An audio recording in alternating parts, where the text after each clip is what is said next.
Halo sedulur semuanya, berjumpa kembali di channelnya Lili Kwiji tentunya.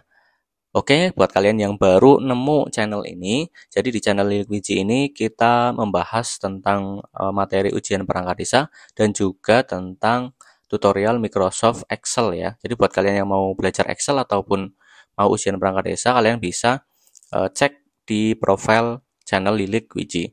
Ya, oke, langsung saja di video kali ini saya akan membahas tentang 4 rumus ya. Nah, di antaranya ada count, kemudian counta, kemudian countif, dan juga countifs. Nah, rumus ini sering banget digunakan ya, baik itu pada saat ujian, admin, ataupun melakukan pekerjaan. Nah, oke, yang pertama, untuk count, ini fungsinya untuk menghitung banyaknya data ya. Kalau sum itu kan menjumlahkan. Nah, untuk count ini kita fungsinya itu menghitung misal ini nih, ada jenis barang ya. Jenis barang ini ada berapa barang nih di kotak ya yang di blok. Nah, begitu ya. Kalau sum itu kan menjumlahkan ini semuanya. Jadi stok ini dijumlahkan. Nah, gitu. Nah, ini untuk count. Nah, untuk count ini untuk datanya itu berupa angka. Jadi nanti kita bloknya itu yang di data yang angka seperti itu. Nah, untuk counta ini untuk menghitung data tapi datanya itu berupa huruf ya. Misal nih jenis barang ya, jenis barang nanti ngebloknya di jenis barang gitu. Nah, untuk count ini untuk yang angka, berarti ngebloknya di stok di sini ya. Nah, gitu. Oke, untuk count if nanti kita bahas ya. Kita langsung saja praktekkan yang count dan counta. Nah, begini ya, langsung kita hitung semua stoknya ya.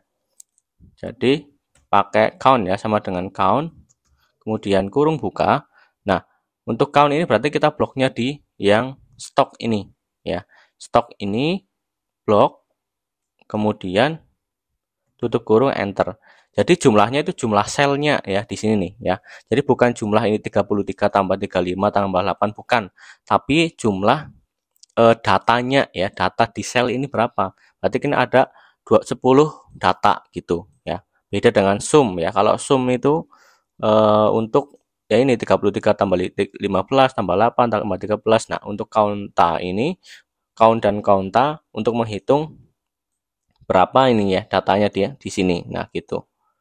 Nah, kemudian untuk counta ya, untuk counta itu kita ngebloknya itu berarti di jenis barang ya. Nah, kalau ini misal kita pakai count tapi ngebloknya di jenis barang ya.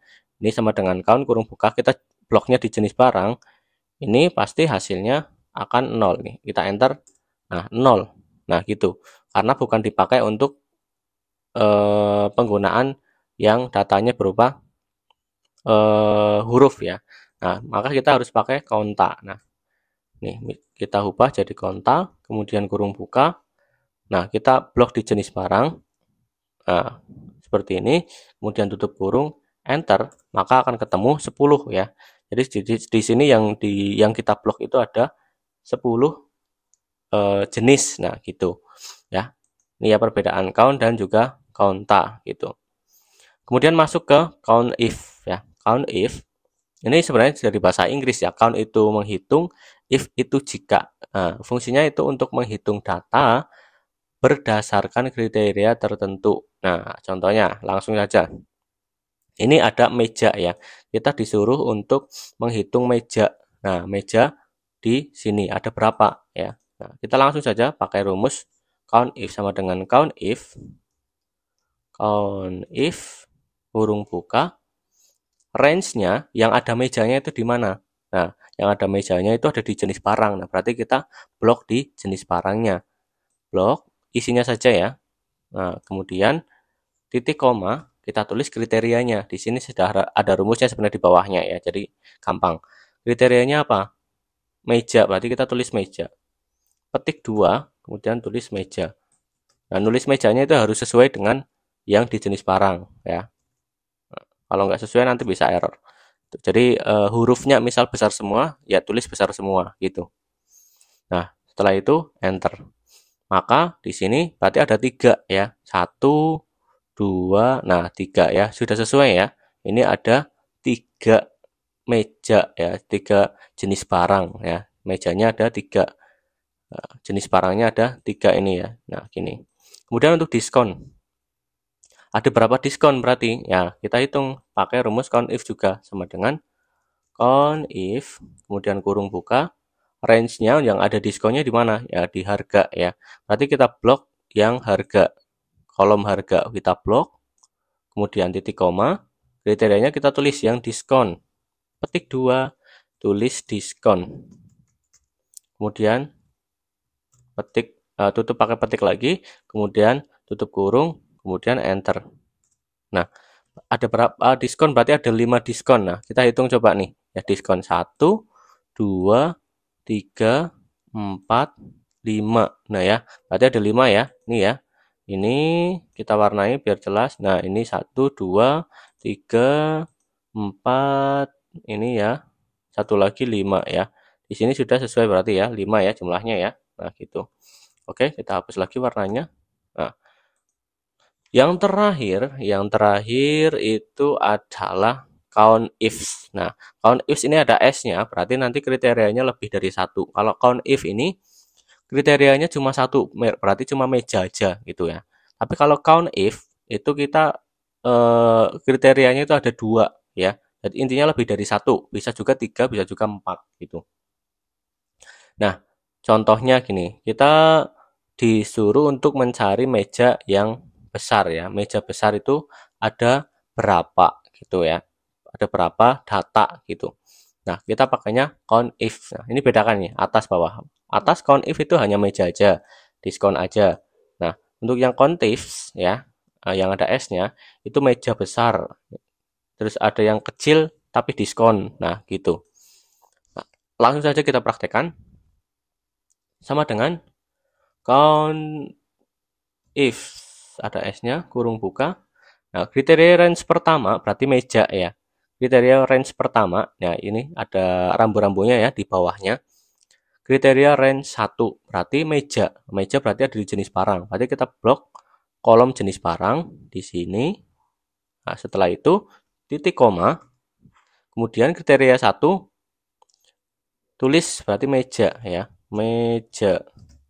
Kemudian tutup pakai petik lagi. Nah, kemudian titik koma lagi. Nah, kriteria kedua ya. Kriteria keduanya berarti apa? Besar ya. Kan meja besar. Nah, kriteria keduanya besar. Besar ada di kolom apa? Di kolom ukuran. Nah, berarti kita blok kolom ukuran. Blok. Kemudian titik koma. Kemudian kriterianya besar. Berarti tulis petik 2 besar. Kemudian tutup pakai petik 2 lagi. Tutup kurung. Nah, kemudian langsung di enter. Nah, kita lihat meja besar berarti hanya ada ini ya, hanya ada 1 ya di sini nih. Nah, ini meja besar. Di sini ada meja besar tapi kecil ya, ada meja tapi kecil maksud saya. Nah, meja besarnya hanya ada 1 data di sini, meja besar. Ini meja tapi kecil. Yang di bawah paling bawah juga ada meja tapi kecil. Nah, hanya ada 1 ini ya yang saya warnai. Nah, gitu. Meja besar hanya ada 1 ya, sesuai ya. Oke. Lanjut yang kedua di sini sama ya, rumusnya masih sama. Kita pakai countifs ya biar lebih matang. Jadi kita ulang 2 kali. Kecil diskon. Nah, berarti kriteria pertama kita di kolom ukuran. Kriteria kedua kita di kolom harga. Nah, gitu. Kita langsung saja tulis countifs kemudian kurung buka. Kriteria range 1 berarti ukuran ya. Di kolom ukuran kita blok. Kemudian titik koma, kita tulis kriterianya. Petik 2, kecil ya, kecil. Kemudian tutup pakai petik 2 lagi. Nah, kemudian titik koma lagi. Nah, kriteria range kedua berarti diskon. Nah, diskon ini ada di kolom harga. Berarti kita blok yang kolom harga. Kemudian titik koma lagi. Nah, kriterianya apa? Kriterianya berarti diskon, berarti kita tulis diskon. Nah, nulisnya ya itu harus sesuai dengan yang ada di tabel ya. Misal huruf pertamanya besar, berarti kita harus ya huruf pertamanya besar juga ngetiknya. Kalau misal hurufnya kecil semua, berarti kita nulisnya juga kecil semua. Intinya harus sesuai dengan yang di tabel gitu. Kemudian tutup kurung ya di sini ya, bisa dilihat nih rumusnya. Range, kemudian kriteria, range kriteria. Nah, sebenarnya itu seperti itu ya. Sebenarnya gampang nih. Jadi range dulu, kemudian kriteria, kemudian range lagi, kemudian kriteria. Kemudian setelah selesai tutup kurung lalu enter. Kecil diskon ada berapa? Kecil diskon berarti nih, kecil diskon nih. 1 2 kita warnai 3 ya di sini ya. Nah, ada 3. Nah, di sini 1 2 3. Nah, di sini juga ketemunya 3 kecil diskon. Nah, seperti itu ya untuk penggunaan dari count ifs. Nah, gitu. Kita hapus warnanya. Kesimpulannya adalah yang pertama untuk count dan counta itu untuk menghitung banyaknya data ya, bukan untuk menjumlahkan tapi menghitung banyaknya data, ada berapa data. Nah, gitu ya. Untuk count ini untuk yang datanya berupa angka, untuk counta untuk yang berupa ini ya, berupa huruf datanya. Itu. Kemudian untuk count if. Nah, count if itu untuk menghitung data tapi berdasarkan kriteria tertentu. Nah, contohnya untuk menghitung meja ya, data yang meja ada berapa? Ada 3, 1, 2, 3. Nah, kemudian untuk yang diskon juga ada diskon ada berapa? 1, 2, 3, 4, 5. Nah, gini. Nah, terakhir ya untuk count if. Nah, ini sama dengan count if cuma datanya itu lebih dari 1 ya. Untuk count ifs ya, yang ada s-nya itu menghitung data tapi kriterianya lebih dari 1 ya. Nah, misal nih meja besar itu ada berapa? Untuk yang kecil ukurannya kecil tapi diskon itu ada berapa? Nah, seperti itu. Nah, itu perbedaannya gampang ya. Jadi untuk kita harus bisa membedakan kapan pakai count, kapan pakai counta, kapan pakai count if, dan juga kapan pakai count ifs. Nah, gitu. Ya, mungkin segitu untuk penjelasan dari Lilik Wiji. Semoga bermanfaat ya. Kalau kalian suka maksud saya, kalian bisa like video ini dan juga jangan lupa subscribe ya biar nggak ketinggalan materi selanjutnya. Dan apabila ada kesalahan, saya mohon maaf. Sampai berjumpa kembali di video selanjutnya. Bye bye.